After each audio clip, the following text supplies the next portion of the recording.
Hello and welcome to the 6-Second Walks of 2020. Oh boy, we've had quite a bit of a year this year, haven't we? So, next song with I don't know what order I normally do these things, so I'm just going to do it off memory. So it's a little bit different every year. So, let's start off with my favourite film of this year. Now, it hasn't been a great year for films, mainly because most of them were either held back or just dumped on whatever streaming service they were attached to. But my favourite film this year is actually the only film I actually saw at the cinema this year, which is the Sonic movie. Of course it was going to be the Sonic movie. I mean, Jim Carrey is basically mostly the reason why, because this is like the return of vintage 90s Jim Carrey, who really, the film isn't actually bad on its own. The film is pretty much a very standard, very 90s kind of, buddy road trip sort of film, but Jim Carrey just, brings it up a bit further, and I think that's the reason why. But I do legitimately enjoy this film, and I've seen it, I think, about 6 times now, I think. I mean, I enjoyed it so much, I wasn't expecting actually to like it as much as I do. I thought initially, that I was going to like it in an ironic, oh, it's so bad, it's good way, but no, I legitimately didn't like it. So much so that, literally, after seeing it at the cinema, I immediately pre-ordered the Steelbook Blu-ray of it. So, yeah. But, as a runner-up, it's probably going to be Ashings and the Polybius Heist. Yeah. This one, I'm not going to say it's the best of film I've ever seen that, but it's definitely the best film probably by a YouTuber I've ever seen. I know that's not saying much, but this is a legitimately, fun, well-made film. I think you have to like that style of comedy that, basically Stuart Ashings brings to it. For me, the standout is Eli Silverman, who is always a joy to watch, and no matter what he's doing. And this film, you could actually get for a pretty cheap price. I think it's like £6-7 for a digital version of the 4K version. I think it's in 4K. I'm not sure if it's true 4K or upscaled. Someone will have to let me know on that. But it is a legitimately good, funny film, and if there is ever an easier way of getting a Blu-ray, or particularly if they manage to do a 4K Blu-ray, I will jump at the chance. I did actually back this film actually, but I didn't have enough money. I didn't have at the time. In fact, I probably still don't. I didn't have the time to drop. I think it was £40. In order to get a physical copy at the time. I think I dropped 15 quid towards the film at the time. So, where you got a few bonus videos, I think it was, or something like that. I don't know, I never actually watched them. But, yeah, that would be my runner-up in terms of the second best, my runner-up for films. Now, let's go on to music. Something I do love and I do listen to an awful lot, especially this year. So this year has actually given me a chance to listen to a lot more vinyl records than I normally do, because I'm being out and about as much this year for obvious reasons. So in terms of my favourite album of this year, it's got to be The Living Tombstone 01. Now, I've always been a fan of the Living Tombstone ever since he brought out his first Five Nights at Freddy's song back in 2014. And ever since then, I've just been hooked with pretty much most of his songs. Not all of them, but most. But 01, as far as I can't find a bad track in there. And I do really love this album, so much so that, as soon as listening to some of the tracks, I pre-ordered the vinyl. And I'm glad I did, actually, because it's no longer on his website, so I'm assuming it's sold out.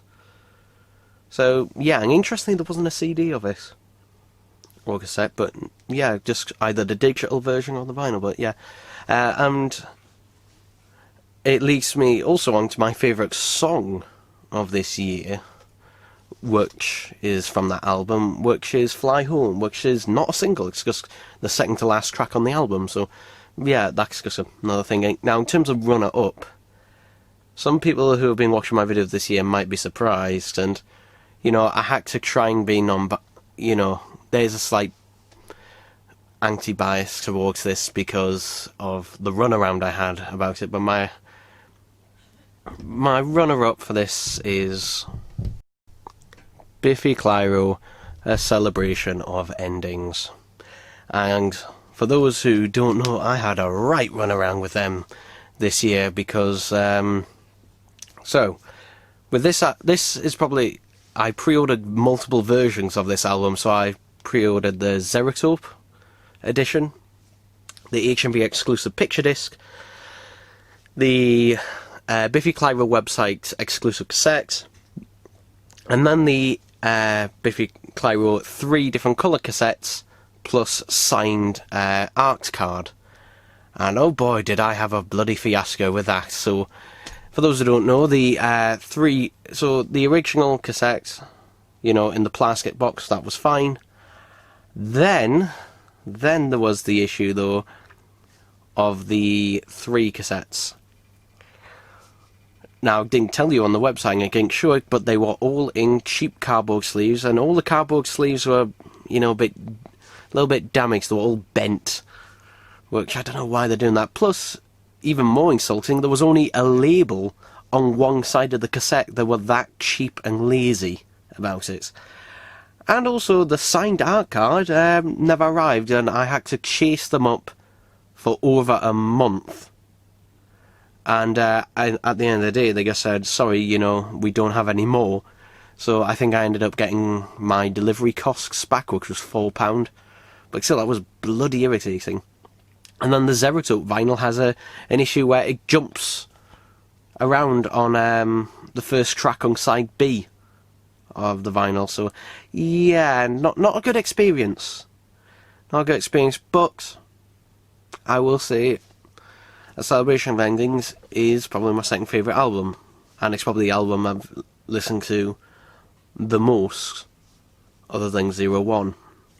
And it also probably is my runner-up for my favourite track, which is End Of, which I have listened to quite a lot. So it's a shame because obviously I don't blame Biffy Clyro, you know, the band themselves, because that's nothing to do with them, but you know, I was debating whether to put that in the runner-up spot just because of, you know, the really, really bad experience I had actually getting the physical copy, and yeah, it just left a really sour taste in my mouth afterwards.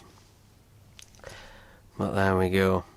So, we now move on to something else. So, this one's a little bit different. So, what was my favourite vinyl of this year in terms of, you know, ones I actually purchased? Because there's a difference between, for me at least, you know, listening to an album but also liking the vinyl. It's mainly to do with the colours or something like that, because some of my favourite vinyl is splatter vinyl. And I do love picture discs, however, picture discs generally have more of an issue to them, so yeah, it kind of can be a bit all over the place and that. And this year has just been a bit of a meh for vinyls. Really, there's not as many splatter ones this year, at least none that I personally like. So, to be honest, I can't really say what my favourite vinyl of this year actually was, because all of them were just like just different colours and stuff like that. None of them really jumped out to me. So I was just going to choose one at random that I quite like the colour of, and I'm going to say Kylie Disco, the HMV exclusive blue vinyl. Some people might think, why this one in particular? Just because I just chose one at random, and I quite like the colour of it. I could literally name any of them. But yeah, it was quite a nice vibrant blue, but again, you know, it could literally be any of them, and I probably wouldn't have even bought it if I'd have known about the deluxe Amazon Black Friday exclusive version that will be coming out. So hey ho. But now we're going to a category which is very personal, probably the most personal to me. My favourite purchase of 2020. Now, in different years. Like last year it was my camera. I think the year before that was the turntable that I got. And this year, well, it's got to be my LG OLED TV. Because ever since I got this, I've used this every day for hours upon hours a day. And yeah, I don't regret it whatsoever. I was thinking at the time, you know, I don't watch that much TV these days, but this made me want to watch TV more again.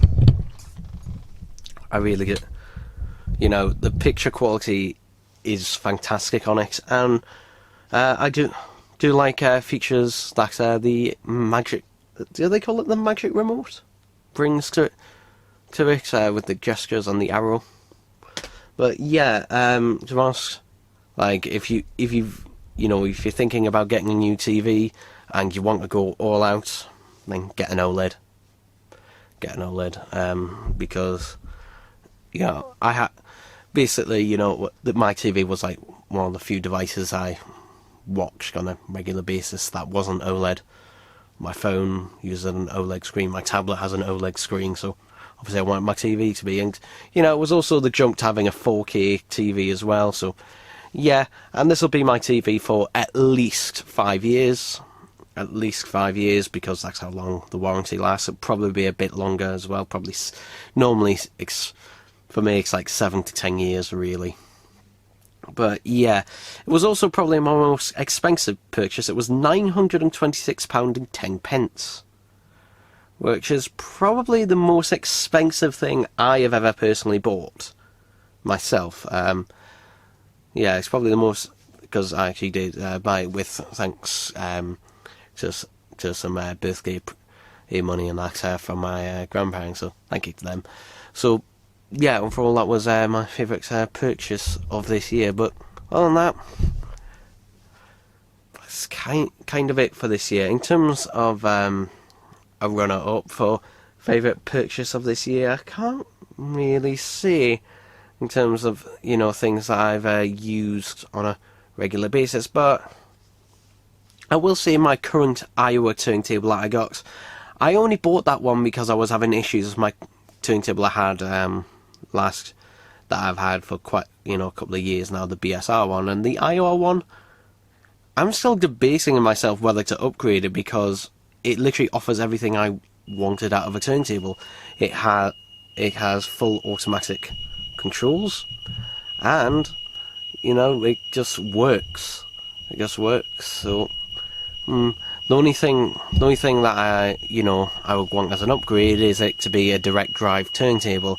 I also apologise because my family are now setting off the smoke alarm again.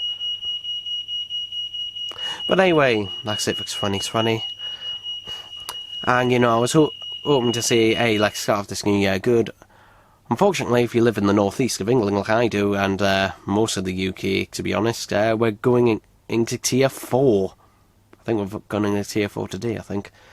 So, yeah, bugger. Hopefully, you know, by this time next year, at the end of 2021, hopefully we'll have gone back to something, you know, closer to normality than what we had this year. But other than that, that's it for this video. I'll see you next time. Bye bye.